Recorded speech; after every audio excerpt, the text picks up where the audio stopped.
இயேசு கிறிஸ்துவின் இனிய நாமத்தில் வாழ்த்துக்கள். ஏசாயா தீர்க்கதரிசியின் புஸ்தகம் 45ஆம் அதிகாரம் 8ஆம் வசனத்திலிருந்து கடைசி வசனமாகிய 25ஆம் வசனம் வரையிலும் இந்த நாளிலே நாம் தியானிக்கப் போகிறோம். 8ஆம் வசனத்திலே, வானங்களே உயர இருந்து சொரியுங்கள், ஆகாய மண்டலங்கள் நீதியை பொழிய கடவது, பூமி திறவுண்டு இரட்சிப்பின் கனியை தந்து நீதியும் கூட விளைவதாக கர்த்தராகிய நான் இவைகளை உண்டாக்குகிறேன் என்று சொல்லி, இங்கே அருமையான ஒரு வார்த்தையை தேவன் தன்னுடைய இருதயத்தின் ஆழத்திலிருந்து சொல்லுகிறதை பார்க்கிறோம். வானங்களே உயர இருந்து சொரியுங்கள் என்று சொன்னால், ஆண்டவருடைய கிருபையை வானங்கள் சொரியும்படியாகவும் ஆகாய மண்டலங்கள் நீதிய இந்த பூமியை நோக்கி பொழியும்படியாகவும் ஆண்டவர் கட்டளையிடுகிறதை பார்க்கிறோம். பூமி திறமுண்டு இரட்சிப்பின் கனியை தந்து என்று சொன்னால், பூமியில் குடியிருக்கிற ஜனங்களுடைய இருதயங்கள் திறக்கப்பட்டு அவர்கள் அந்த கிருபையை தங்களுக்குள்ளாய் உள்வாங்கிக் கொள்ளும் பொழுது, நீதியை தங்களுக்குள்ளாக உள்வாங்கிக் கொள்ளும் பொழுது, அவர்கள் இரட்சிப்பின் கனியை தந்து, அதாவது ஆவிக்குரிய கனிகளை தந்து வாழ்கிறவர்களாகவும் நீதியும் கூட விளைவதாக, நீதி உள்ளவர்களாக இந்த உலகத்தில் அநீதி பெருகியிருக்கிற நாட்களிலே வாழ்கிறோம். அநியாயங்கள் பெருகியிருக்கிற நாட்களில் வாழ்கிறோம். எங்கேயோ கொஞ்சம் நீதி, எங்கேயோ கொஞ்சம் நியாயம் கிடைக்குது. ஆனால் மனிதர்கள் தன்னுடைய இருதயத்தை திறந்து இரவும் பகலும் பொழியப்படுகிற ஆண்டவருடைய கிருபையை தங்களுக்குள்ள, தங்களுடைய இருதயத்துக்குள்ள உள்வாங்கி கொண்டாங்கன்னு சொன்னால், அவர்கள் ஆவிக்குரிய கனிகளை கொடுக்கிறவர்களாகவும் நீதியை செய்கிற நீதிமான்களாகவும் அவர்கள் வாழ முடியும் என்கிறதை ஆண்டவர் நான் இவைகளை உண்டாக்குகிறேன் என்று சொல்லுகிறதை பார்க்கிறோம். எப்படி சூரியனுடைய கதிர்கள் பூமியை நோக்கி ஒவ்வொரு நாளும் பகல் வேளையில் பொழிகிறதோ சொரிகிறதோ, அதே போல சந்திரனுடைய கதிர்கள் இரவு நேரத்தில் இந்த பூமியின் மேலே எப்படி சொரிகிறதோ, நட்சத்திரத்தினுடைய ஒளிகள் இந்த பூமியின் மேலே எப்படி சொரிகிறதோ, அதே போல 24 மணி நேரமும் அவருடைய கிருபை இந்த பூமியின் மேலே பொழிந்து கொண்டே இருக்குது. ஏனென்று சொன்னால், மனிதர்கள் எப்படியாகிலும் அவர்கள் ஆண்டவரை அறிந்து கொண்டு ஆண்டவருடைய சுபாவங்களை வெளிக்காட்டுகிற அந்த ஆவியின் கனிகளை உடையவர்களாக அநீதியை விட்டுட்டு, அநியாயத்தை விட்டுட்டு அவர்கள் நீதி செய்கிறவர்களாக வாழ வேண்டும் என்பதற்காக இப்படிப்பட்ட கிருபையை ஆண்டவர் வானத்திலிருந்து நான் சொரிய பண்ணுகிறேன், பொழிய பண்ணுகிறேன் என்று சொல்லுகிறதை பார்க்கிறோம். ஏனென்று சொன்னால், இன்றைக்கு நம்ம நிறைய நேரங்களில் நம்ம ஏதாவது கொடுத்தோன்னா வானத்தின் பலகனியை திறந்து இடங்கொள்ளாமற் போக மட்டும் நம்மை ஆசீர்வதிக்கிற கர்த்தர் என்கிற போதனைகள் அதிகமாக நமக்கு போதிக்கப்பட்டிருக்கின்றன. ஆனால் வானத்திலிருந்து கிருபை ஒவ்வொரு நாளும் பொழியப்பட்டு கொண்டே இருக்குது, நீதி பொழியப்பட்டு கொண்டே இருக்குது என்கிற காரியங்களை குறித்து நாம் கரிசனையற்றவர்களாய் இருக்கிறோம். ஆண்டவர் அதற்கு ஒருபடி மேலே போய் நம்மை குறித்து, மனிதன் உலகம் முழுவதையும் ஆதாயப்படுத்தினாலும் தன் ஜீவனை நஷ்டப்படுத்தினால் அவனுக்கு லாபம் என்ன? வானத்தை திறந்து, வானத்தின் பலகணிகளை திறந்து இடம் கொள்ளாமற் போக மட்டும் ஆசீர்வதிக்கிற ஆசீர்வாதத்தினால் மனிதன் சந்தோஷப்படுகிறதை பார்க்கிலும், ஒவ்வொரு நாளும் தேவனுடைய கிருபைகள் புதியதாய் இருக்கிறது என்று சொல்லப்படுகிறத, அந்த புதியதாய் இருக்கிற கிருபைகளை உள்வாங்கி ஒரு மனிதன் இரட்சிப்பின் கனிகளை தந்து வாழ்கிறவனாக, நீதிமானாக வாழ்ந்தால் அவர் அத்தனை சந்தோஷப்படக்கூடியவராக இருக்கிறார். எல்லா மனுஷனும் ரட்சிக்கப்படவும் சத்தியத்தை அறிகிற அறிவை அடையும் அவர் சித்தமுள்ளவராய் இருக்கிறார். மனம் திரும்புகிற ஒரே ஒரு பாவி நிமித்தம்தான் பரலோகத்தில் மிகுந்த சந்தோஷம் உண்டாகும் என்று சொல்லி ஆண்டவர் சொல்லி இருக்கிறதை நாம் பார்க்கிறோம். ஆகவே அதற்கு மனிதர்கள் ரட்சிக்கப்படுகிறதற்கு தேவையான கிருபைகளை, அந்த நீதியை ஆண்டவர் 24 hours நான் பொழிந்து கொண்டே இருக்கிறேன் என்று சொல்லுகிறவராக இருக்கிறார். எந்த நடுச்சாமத்தில் எழும்பி போய் ஆண்டவரே என்னை ரட்சியும் என்று கேட்டாலும் அவருடைய கிருபை, அந்த கிருபையும் சத்தியமும் ஒன்றை ஒன்று சந்திக்கக்கூடியதாக நம்மிலே ரட்சிப்பின் கனிகளை, எப்படி பூமியானது மழை நீரை வாங்கி கனிகளை விளைவிக்கிறதோ அதே போல நம்முடைய இருதயத்தில் இதோ வாசற்படியில நின்று தட்டுகிறேன், ஒருவன் என் சத்தத்தை கேட்டு கதவை திறந்தால் நான் அவனுக்குள் வந்து அவனோடு கூட போஜனம் பண்ணுவேன், அவனும் என்னோடு கூட போஜனம் பண்ணுவான் என்று சொல்லுகிறாரே. அந்த வார்த்தையை கேட்டு அவன் கதவை திறந்தானா அவன் ரட்சிப்பின் கனிகளை தருகிறவனாக, நீதி செய்கிற நீதிமானாக அவன் வாழுவான். அதைத்தான் ஆண்டவர் மிகுந்த ஒரு எதிர்பார்ப்போடு கூட ஒவ்வொரு மனிதனையும் பார்க்கும் பொழுதும் எதிர்பார்த்து கொண்டிருக்கிறார். எப்படியாயிலும் இவன் என்னை அறிந்து கொள்ள மாட்டானா, எப்படியாயிலும் நான் பொழிந்தருளுகிற கிருபையை தனக்குள்ள உள்வாங்கிக் கொண்டு அவன் மாற்றமடைய மாட்டானா என்று சொல்லித்தான் ஒவ்வொரு மனிதனை குறித்தும் ஆண்டவர் எல்லா மனுஷனும் ரட்சிக்கப்படணுமே, எல்லா மனுஷனும் சத்தியத்தை அறிகிற அறிவை அடையணுமேன்னு சொல்லி அவர் வாஞ்சியோடு கூட காத்து கொண்டிருக்கிறவராயிருக்கிறார். 9ஆம் வசனத்துல, மண்ணோடுகளுக்கு ஒத்த ஓடாயிருந்தும் தன்னை உருவாக்கினவரோடு கூட வழக்காடுகிறவனுக்கு ஐயோ, களிமண் தன்னை உருவாக்கினவனை நோக்கி என்ன செய்கிறாய் என்று சொல்ல தகுமோ. இங்கே ஐயோ என்று சொல்லுகிற அநேக காரியங்களை ஏசாயா புத்தகத்திலேயே நாம் படித்திருக்கிறோம். ஐயோ என்ற சொல்லை ஏசாயா எதற்காக பயன்படுத்துகிறார்? தீய செயல்களுக்கு எதிராகவும் தீய நாடுகளுக்கு எதிராகவும் அவர் பயன்படுத்துகிறார். இந்த எபிரேய சொல்லை ஹோய் என்கிற சொல்லிலிருந்து நம்முடைய தமிழிலே ஐயோ என்று மொழிபெயர்த்து இருக்கிறார்கள். கிரேக்க மொழியிலே ஓய் என்று சொல்லி அழைக்கப்படுகிற இந்த வார்த்தையானது ஏசாயாவினால் இந்த புத்தகத்தில் அநேக முறை கையாளப்படுகிறது.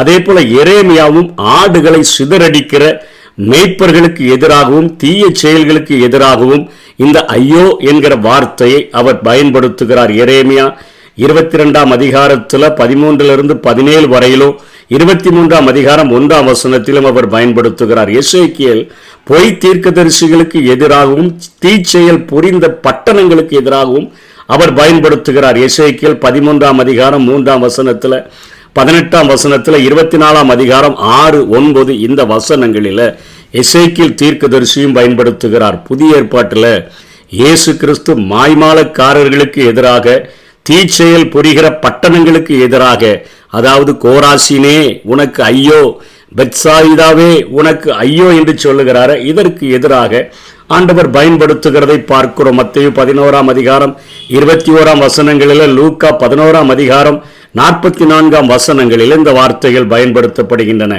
வெளிப்படுத்தின விசேஷமும் வரப்போகும் நியாய தீர்ப்பை எச்சரிக்கிற நிலையில உலகத்திற்கு எதிராக இந்த வார்த்தையை பயன்படுத்துகிறார் யோவான். வெளிப்படுத்தல் 8ஆம் அதிகாரம் 13ஆம் வசனத்தில், இத்தனை ஆபத்துகள் நிறைந்தவர்களாய் பாவத்தினால ஐயோ என்கிற சூழ்நிலையில நம்ம வாழ்கிற நமக்குத்தான் ஆண்டவர் அந்த சூழ்நிலைகளை மாற்றும்படியாக, அந்த சூழ்நிலைகளிலிருந்து விடுதலை செய்யும்படியாக இப்படிப்பட்ட ஒரு கிருபையை அவர் வானத்திலிருந்து பொழிய பண்ணுகிறார். ஆகாய மண்டலங்களில் இருந்து நீதியை பொழிய பண்ணக்கூடியவராய் இருக்கிறார். இந்த இடத்துல மண்ணு ஓடுகளுக்கு ஒத்த என்று சொல்லப்படுகிறதை நாம் பார்க்கிறோம். பாட்ஷர்ஸ் என்று சொல்லக்கூடிய ஒரு பானை ஓடுகளைப் போல இருக்கக்கூடிய ஒரு மனிதன், அவன் தன்னை உருவாக்கினவரோடு கூட வழக்காடலாமா? இன்னைக்கு நம்ம வாழ்க்கையை பார்த்தோம்னா இன்னைக்கு தெய்வத்தோடு கூட எவ்வளவோ வழக்காடுகிறவர்களாக இருக்கிறோம். அநேகர் சொல்லுவாங்க, நான் ரெகுலராக ஆலயத்துக்கு போயிட்டு இருந்தேங்க, ரெகுலராக ஜோம் பண்ணேன், நிறைய நேரம் ஜோம் பண்ணி பார்த்துட்டேன், எனக்கு இந்த காரியத்தில் எனக்கு ஒரு பதில் கிடைக்கல, அதனால வேண்டான்னு விட்டுட்டு வந்துட்டேன்னு சொல்லி ஆண்டவரோடு கூட ஏன் செய்யலை, எதற்கு செய்யலைன்னு சொல்லியெல்லாம் சண்டையிடுகிறவர்களும் வழக்காடுகிறவர்களும் இந்த பூமியிலே காணப்படுகிறார்கள். ஆனால் மனிதன் தன்னுடைய நிலைமையை உணர்கிறதில்லை. நான் மண்ணு ஓடு மாதிரி தான் இருக்கேன், பானையில முழு பானை கூட இல்லை, நான் உடைஞ்சு போன ஒரு பானை துண்டுங்கிறத உணராம அவரோடு கூட வழக்காடுகிறான். வானத்தையும் பூமியையும் உண்டாக்கின அந்த சர்வ வல்லமையுடைய தேவனிடத்தை நான் பேசுகிறேங்கிறத மறந்து போய் பேசுகிறதை நாம் பார்க்கிறோம். அதே போல இங்கே திரும்ப சொல்லுகிறார், களிமண்ணானது தன்னை உருவாக்கிறவனை நோக்கி என்ன செய்கிறாய் என்று சொல்ல தகுமை. என்னப்பா செய்கிற, உன் கையில வச்சு என்னென்னமோ நீ பண்றிய, என்ன எப்படியாய் உருவாக்குகிறான்னு சொல்லி அது சொல்ல முடியுமோ? குயவன் தன்னுடைய இருதயத்தில் என்னதை அவன் தீர்மானித்து இருக்கிறானோ அதைத்தான் அவன் நிறைவேற்ற முடியும். அதே போல தகப்பனை நோக்கி ஏன் ஜெனிப்பித்தாய் என்றும் தாயை நோக்கி ஏன் பெற்றாய் என்றும் சொல்லுகிறவனுக்கு ஐயோ என்று போடப்பட்டிருக்கிறத பார்க்கிறோம். தகப்பனை பார்த்து நீ ஏன் பெற்ற, ஏன் ஜெனிப்பித்தான்னு கேட்குறவங்க அநேகர் இருக்கிறாங்க. ஏதாவது ஒரு காரியம் செய்து தரலன்னா, ஏதாவது ஒரு காரியத்தை நடப்பிக்கலைன்னா, ஏதாவது தாமதம் பண்ணுறாங்கன்னா, ஏன் எதுக்காக எங்களை பெற்றீங்க, எதற்காக எங்களை வளர்க்குறீங்க இன்னைக்கு சொல்லி பேசுகிற அநேகர்களை பார்க்கிறோம். அவர்களுக்கு ஐயோ என்று சொல்லிட்டு ஆண்டவர் சொல்றாரு, இஸ்ரவேலின் பரிசுத்தரம் அவனை உருவாக்குகிறவருமாகிய கர்த்தர் சொல்லுகிறதாவது, வருங்காரியங்களை என்னிடத்துல வந்து கேளுங்க.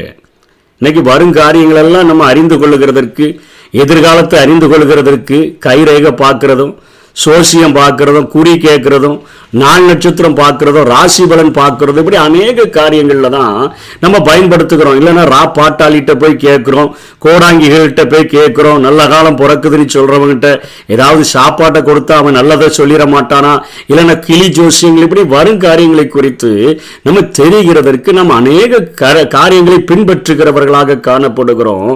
ஆண்டவர் சொல்றார், வரும் காரியங்களை குறித்து என்னிடத்துல கேளுங்க. என் பிள்ளைகளை குறித்தும் என் கரங்களின் கிரியைகளை குறித்தும் எனக்கு கட்டளையிடுங்கள் என்று சொல்லப்படுகிறத இந்த வசனங்கள் கொஞ்சம் தவறாக போதிக்கப்படுகின்றன. தமிழ் மொழிபெயர்ப்பிலே கட்டளையிடுங்கள் என்கிற காரியத்திற்கு பதிலாக ஆங்கில வேதாகமத்தில் அது do you question me about my children or give me orders about the work of my hands அப்படின்னு சொல்லப்படுது. அதாவது நீங்க எனக்கு என்னுடைய பிள்ளைகளை குறித்தும் என் கரத்தின் கிரியைகளை குறித்தும் கட்டளையிட முடியுமோ, கட்டளையிட கூடுமோ என்கிற கேள்வியை ஆண்டவர் கேட்கிறார். மண்ணு ஓடு மாதிரி இருக்கிறிய, களிமண் மாதிரி குயவன் கையில இருக்கிறிய, நீ தகப்பனை பார்த்து ஜெனிப்பித்தா, ஏன் பெற்றா, நீ தாயை பார்த்துலாம் கேட்கிற, இப்படி நிலைமையில இருக்கிற நீ, நான் இவ்வளோ பெரிய ஆண்டவரா இருக்கிற என்னை பார்த்து என் பிள்ளைகளை இப்படி பண்ணணும், எனக்கு நீ இப்படிலாம் நீங்க செய்யணும்னு சொல்லி என் கரத்தின் கிரியைகளை குறித்து கட்டளையிடக்கூடுமோன்னு கேட்கிறார். அவருடைய வேலையை அவர்கிட்ட நம்ம கட்டளையிட்டு வாங்க முடியாது. அவ்வளோ பெரிய ஆண்டவர்கிட்ட நம்ம மன்றாடுகிறவர்களாக, வேண்டுகிறவர்களாக, விண்ணப்பிக்கிறவர்களாகத்தான் நாம் பெற்றுக்கொள்ள முடியுமே ஒழிய கட்டளையிட்டு பெற்றுக்கொள்ள முடியாது. ஒருவேளை சொல்லுவாங்க, யோசுவா கட்டளையிட்டதுனால ஆண்டவருக்கு கட்டளையிடலை, அவருடைய சிருஷ்டியாகிய சூரியனுக்கு கட்டளையிடுகிறார், அந்த இடத்துல தரித்து நில் என்று சொல்லி. அவருடைய கரத்தின் கிரியைகளுக்கு நம்ம ஒரு நாளும் கட்டளையிட முடியாது. ஆண்டவர் சொல்றார், நான் பூமியை உண்டு பண்ணி நானே அதன் மேல் இருக்கிற மனுஷனை சிருஷ்டித்தேன், என் கரங்கள் வானங்களை விரித்தன, அவைகளின் சர்வ சேனையை நான் தான் கட்டளையிட்டேன்னு சொல்றார். எல்லாத்தையும் நான் தான் உண்டாக்குனேன், வானத்தை உண்டாக்குனேன், பூமியை உண்டாக்குனேன், வானங்களை விரிச்ச சர்வ சேனைகள் எல்லாம் நான் தான் உண்டு பண்ணினேன் என்று சொல்லி அவர் சொல்லிட்டு திரும்ப 13:14 திரும்பவும் கோரேசை பற்றி பேசுகிறாரு. நான் நீதியின்படி அவனை எழுப்பினேன், அவன் வழிகளை எல்லாம் செவ்வைப்படுத்துவேன், அவன் நகரத்தை கட்டி சிறைப்பட்டு போன என்னுடையவர்களை கிரயமில்லாமலும் பரிதானம் இல்லாமலும் விடுதலையாக்குவான் என்று சேனைகளின் கர்த்தர் சொல்லுகிறார். யாரும் விடுதலையாகி போகிறதற்கு, பாபிலோன்லேருந்து எருசலேம் போகிறதுக்கு அங்கே கவர்மெண்ட்டுக்கு பணம் கட்டிட்டு போகணும்னு அவர் சொல்லலை. எல்லாரையும் ஃப்ரீயா அவர்களுக்கு பொண்ணை கொடுத்து, வெள்ளியை கொடுத்து, உச்சிதமான பொருள்களை கொடுத்து, ஆலயத்துக்கு தேவையான கட்டுகிறதற்கான காசுகளை கொடுத்து, எல்லாவற்றையும் கொடுத்து, அவர்களுக்கு டிராவல் பண்ணுகிறதற்கு மிருக ஜீவன்களையும் கொடுத்து தான் கோரேஸ் அனுப்பினான். பரிதானம் வாங்கலை, கிரயத்தை வாங்கலை. இன்னைக்கெல்லாம் நம்முடைய உரிமையை நம்ம பெற்றுக்கொள்கிறதற்கு காசு கொடுத்து தான் வாங்க வேண்டியிருக்கு. நமக்கு உரிமையை செய்கிறதற்கு அதிகாரிகள் நியமிக்கப்பட்டு அவர்களுக்கு அதிகப்படியான சம்பளம் வழங்க போட்ட போதிலும் கிம்பளத்தில் தான் ரொம்ப எதிர்பார்த்து நிற்கிறாங்க. பரிதானம் எப்படியாவது கிடைச்சா நல்லா இருக்குமே அப்படின்னு சொல்லி தான் இன்னைக்கு மனிதர்கள் இருக்கிறாங்க, அதிகாரிகள் இருக்கிறாங்க, அநீதி செய்கிறவர்கள் இருக்கிறார்கள், அநியாயம் செய்கிறவர்கள் இருக்கிறார்கள். ஆனால் கோரேஸ் ராஜா என் ஜனத்தை கிரயம் இல்லாமல், பரிதானம் இல்லாமல் அவன் விடுதலையாக்குகிறதுனால அவனுக்கு நான் ஒரு ஆசீர்வாதத்தை கொடுக்க போகிறேன். எகிப்தினுடைய சம்பாத்தியத்தை, எத்தியோப்பியாவின் வர்த்தக லாபத்தை, நெடிய ஆட்களாகிய சபேரியருடைய வர்த்தக லாபம், வியாபாரத்தில் வருகிற லாபத்தெல்லாம் அது உன்னிடத்திற்கு தாண்டி வந்து அது உனக்கு உன்னுடையதாகும் என்று மற்ற ஜனங்கள்லாம் வந்து சொல்லுவாங்க. உன்னுடனே மாத்திரம் தேவன் இருக்கிறாரே என்று சொல்லுவாங்க. அவரே அல்லாமல் வேற தேவன் இல்லை என்று சொல்லி உன்னை பணிந்து கொண்டு உன்னை நோக்கி விண்ணப்பம் பண்ணுவார்கள். அவன் கை வச்ச இடம்லாம் அவனுக்கு வெற்றி கிடைக்குது கோரேசுக்கு. அதை பார்க்கிற ஜனங்கள் கர்த்தர் உன்னோடு கூட இருக்கிறார்கள் என்று சொல்லுவார்கள் என்று சொல்லுகிறார். அதுக்கப்புறம் தான் இந்த செய்தியினுடைய தலைப்பு, ஒரே தேவனும் உலக இரட்சகரும் என்கிற அந்த காரியத்தை ஆண்டவர் இங்கே வெளிப்படுத்துகிறதை பார்க்கிறோம். ஏசாயாவின் மூலமாக ஆண்டவர் வெளிப்படுத்துகிறார். ஒரே தேவன், இந்த உலகத்தில் ஒரே தேவன், உலக இரட்சகர் அவர் என்பதை வெளிக்காட்டுகிறதை பார்க்கிறோம். இஸ்ரவேலின் தேவனும் இரட்சகருமாகிய நீர் மெய்யாகவே உம்மை மறைத்து கொண்டிருக்கிற தேவனாயிருக்கிறீர். மறைத்து கொண்டிருக்கிறார. ஏயா மறைத்து கொண்டிருக்கிறார்? ஏசாயா 57:17 நான் அவர்கள் பொருளாசை என்னும் அக்கிரமத்தின் நிமித்தம் கடும் கோபமாகி அவர்களை அடித்தேன். நான் மறைந்து கடும் கோபமாயிருந்தேன். தங்கள் மனம் போன போக்கிலே மாறுபாடாய் நடந்தார்களே. இன்றைக்கு பொருளாசை நிறைந்தவர்களாக. கோரேசிட்டு அந்த பொருளாசை இல்லை. இன்னைக்கு ஆண்டவருடைய சத்தியத்தை சொல்லுகிறதற்கே அநேக காரியங்களை நாம் செய்ய வேண்டியது இருக்கிறது. ஜெபிப்பதற்கே அநேக திட்டங்கள்ல சேர வேண்டியது இருக்குது. அப்படிப்பட்ட காரியங்களை மனிதர்கள் நியமித்து வைத்திருக்கிறார்கள். இலவசமாய் பெற்றீர்கள், இலவசமாய் கொடுங்கள் என்று சொல்லப்பட்டத. ஆனால் இன்றைக்கு பொருளாசை நிறைந்தவர்களாக அவர்கள் காணப்படுகிறபடியினால நான் கடும் கோபமாகி அவர்களை அடித்தே. நான் மறைந்து கடும் கோபமாயிருந்தேன். நம்முடைய அக்கிரமங்களே நமக்கும் நம்முடைய தேவனுக்கும் நடுவாக பிரிவினை உண்டாக்கக்கூடியதாக இருக்கிறது. நம்முடைய பாவங்களே அவருடைய முகத்தை நாம் நோக்கி பார்க்க முடியாதபடி அவருடைய முகத்தை நமக்கு மறைக்கக்கூடியதாக இருக்கிறது. மறைந்து இருக்கிற ஒரு ஆண்டவர் என்று சொல்லி இங்கே ஏசாயா சொல்லுகிறார். கீழே விக்கிரகங்களை உண்டு பண்ணுகிற அனைவரும் வெட்கப்பட்டு இலட்சையடைந்து ஏகமாய் கலங்கி போவார்கள். இஸ்ரவேலோ கர்த்தருடைய நித்திய ரட்சிப்பினால் ரட்சிக்கப்படுவான். நீங்கள் என்றென்றைக்கும் உள்ள சதா காலங்களிலும் வெட்கப்படாமலும் கலங்காமலும் இருங்க. நீங்க சுரூபங்களை வழிபட்டீங்கன்னு சொன்னா நீங்க வெட்கப்பட்டு இலட்சையாகி தான் நீங்க போகணும். ஏமாற்றப்பட்டிருவீங்க. ஆனா நீங்க கர்த்தரை தேடினீங்கன்னா நித்திய ரட்சிப்பினால ரட்சிக்கப்படுவீங்க. எல்லா நாளிலும் உங்களுக்கு வெட்கம் இருக்காது, உங்களுக்கு கலங்காம இருப்பீங்க. ஏன்னா வானத்தை சிருஷ்டித்து பூமியை வெறுமையா இருக்க சிருஷ்டியாமல் அதை மனுஷனுக்கு கொடுத்து அதை குடியிருக்கும்படியாக ஆண்டவர் செய்தபடியினால ஆண்டவர் சொல்றாரு, மனுஷனை பார்த்து நானே தேவன், என்ன தவிர வேறு ஒரு இரட்சகரும் இல்லைன்னு சொல்ற. ஒவ்வொரு மனிதன் நினைக்கிறான் ஆண்டவர் ஏதாவது ஆசீர்வதிச்சுட்டா நல்லா இருக்குமே. ஆண்டவர் உலகம் முழுவதையும் ஆதாயப்படுத்தினாலும் தன் ஜீவனை நஷ்டப்படுத்தினால் லாபம். ஒவ்வொரு மனிதனுடைய இருதயத்தில் அந்த ஆத்மாவை பார்க்கிறாரு. அது விலையேற பெற்றதுன்னு உண்டாக்குன்னு அவருக்கு தான் தெரியும். ஒரு மனிதனை பார்க்கும்போது அவனுக்குள்ள விலையேற பெற்ற ஒரு ஆத்மா இருக்குது. இந்த மனுஷன் அவனுக்கு தொடக்கம் இருக்குது, ஆனா முடிவு இல்லையே. அந்த முடிவில்லாத மனுஷன் நித்திய ராஜ்யத்துக்கு வரணுமே. நித்திய அழிவாகி அந்த நரகத்துக்கு, சாத்தானுக்கும் அவனுடைய தூதர்களுக்கும் அங்க ஆயத்தமாக்கப்பட்ட நரகத்துக்கு போய்விடக்கூடாதுன்னு சொல்லி எல்லா மனுஷரும் ரட்சிக்கப்படணும், சத்தியத்தை அறிகிற அறிவு அடையணும். அத்தனை வாஞ்சை உள்ளவராய் இருக்கிற ஆண்டவர் ஒவ்வொரு மனிதனுடைய அந்த ஆத்மாவை பார்த்து கொண்டே இருக்கிறாரு. அவன் எப்படியாவது என்னிடத்துல வந்துட மாட்டானா? நான் அந்தரங்கத்திலும் பூமியின் அந்தகாரமான இடத்திலும் பேசுனதில்லை. விருதாவா என்ன தேடு நீ சொல்லதில்லைன்னு சொல்றார். விருதாவா தேடுங்கப்பான்னு சொல்லலை. நீ தேடு நான் நீ சொன்னா, நீ ஆவியின் கனிகளை தருகிறவனா இருந்தான்னா, நீ நீதிமானா வாழ்ந்தான்னு சொன்னா அந்த நித்திய ராஜ்யத்திற்கு நான் உன்னை கூட்டிக்கு சேர்க்க முடியும்பா. ஜாதிகளுக்கு தப்பினவர்களே 20 கூட்டங்கூடி வாருங்கள், ஏகமாய் சேருங்கள். தங்கள் விக்கிரகமாகிய மரத்தை சுமந்து ரட்சிக்க மாட்டாத தேவனை தொழுது கொள்ளுகிறவர்கள் அறிவில்லாதவர்கள் என்று சொல்லி அங்கே பேசுகிறதை பார்க்கிறோம். இந்த ஏசாயா தன்னுடைய நூலினுடைய இறுதி அதிகாரங்களில் ஒரே தேவன், அவர் எத்தகையவர் என்பதை பற்றியும் அவர் எத்தனை காரியங்களை செய்கிறார் என்பதை பற்றியும் அவர் எழுதியிருக்கிறார். விக்கிரகங்கள் ஏதுமில்லாத, அது எதையும் செய்ய முடியாத ஒரு தன்மையையும் குறித்து அவர் பேசுகிறார். ஒரே தேவனை தவிர வேறு எந்த ஒரு உச்ச வல்லமை இல்லை, ஒரு உச்ச அதிகாரம் இந்த உலகத்தில் இல்லை. அவரை அனைத்தையும் சிருஷ்டித்து அந்த கட்டுப்பாட்டுக்குள்ள வைத்திருக்கிறார் என்று சொல்லி 21 22 சொல்லுகிறார். பூமியின் எல்லையெங்கும் உள்ளவர்களே, 8 திசைகளிலும் வாழ்கிற ஜனங்களே, என்னை நோக்கி பாருங்கள், அப்பொழுது ரட்சிக்கப்படுவது. என்னை நோக்கி பார்த்தா அவர்களை நோக்கி பார்த்தார்கள், அவருடைய முகங்கள் பிரகாசம் அடைந்தன. அவரை நோக்கி பார்த்த ஒரு மனுஷனும் அவன் கெட்டு போனதில்லைன்னு வேதம் சொல்லுது. நானே தேவன், வேறொருவரும் இல்லை.